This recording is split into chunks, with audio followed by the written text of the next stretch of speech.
Good morning, friends. This is Sapna Nanda, Principal, Government College of Yoga Education and Health, Chandigarh. In the last video, we discussed about protein as the building blocks of our body. So, continuing further, next in this series is carbohydrates, which is another macronutrient required by the body and has significant contribution in providing energy to the body.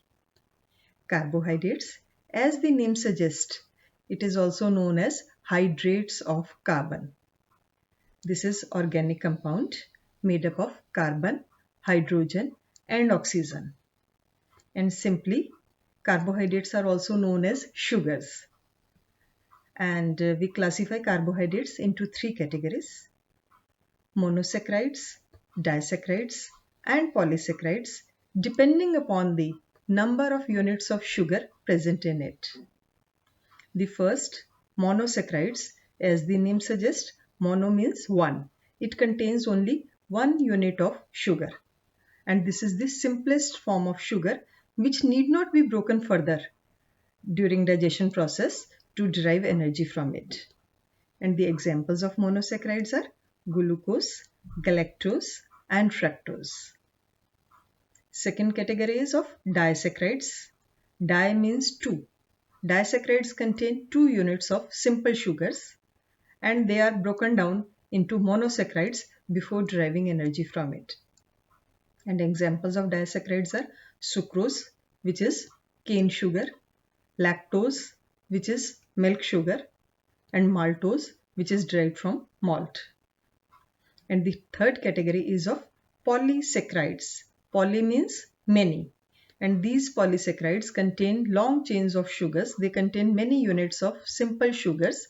And examples of polysaccharides are starch, present in cereals and most of the cereals, and cellulose and amylase. So these polysaccharides, they are hydrolyzed into disaccharides and monosaccharides before they release energy to meet the body functions. So after the classification, coming to the functions of carbohydrates, carbohydrates perform the main function of providing energy to the body. Energy is required for various voluntary and involuntary activities in the body.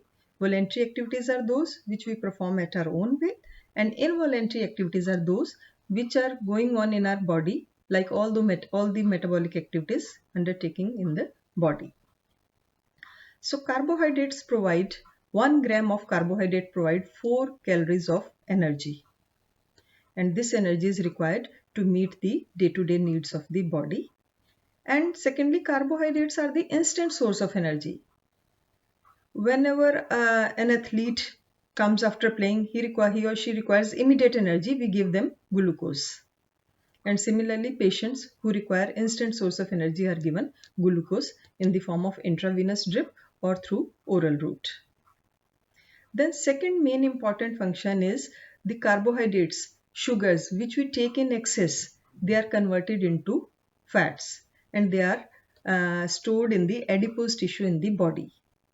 And whenever we are fasting or intake of food is less, then these glucose stored in the form of glycogen gets converted into glucose and provides energy to the body for day-to-day activities. Third important function of carbohydrate is protein sparing action. It means carbohydrates spare the proteins to perform their primary function of body building and maintenance, and the function of energy giving is performed by carbohydrates. Since proteins cannot perform the function of body building and maintenance cannot be performed by any other nutrient, so protein should be spared for body building and maintenance, and energy should be derived from carbohydrates and fats. And secondly, carbohydrates are cheaper source of energy as compared to proteins and fats. So carbohydrates spare protein for their primary function of body building and maintenance.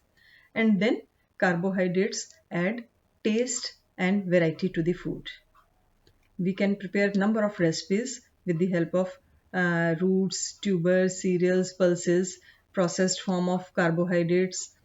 So processed cereals and pulses So they add variety and taste to the food.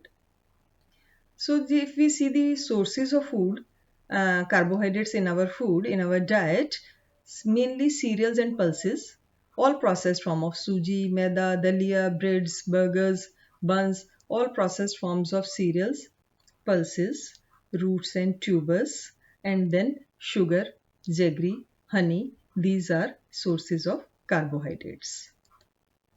If we look at recommended dietary allowances of carbohydrates, 65 to 70% of our calories is derived from carbohydrates. So, for a person whose energy requirement is 2000 kilocalories per day, 1300 to 1400 constitute 65 to 70% of the calories. And since carbohydrate provide 4 calories per gram of energy, so if we divide 1300 to 1400 by 4, it comes out to be 350 to 400 grams of carbohydrates. So we may derive this much amount of carbohydrates from cereals, from pulses, good sugar or jaggery, and then from fats also. So if the intake of energy is more, it will be converted into fat. So we have to maintain the requirement of carbohydrate to the optimum level so that there is neither excess of carbohydrates nor deficiency of carbohydrates. Because excess of carbohydrate will lead to obesity and deficiency of carbohydrate will lead to undernutrition. So we have to maintain the ideal body weight by regulating the amount of carbohydrates in our diet. With these words, I conclude here. We'll continue with the next macronutrient in the next video. Thank you so much. Have a blessed day. God bless. Namaskar.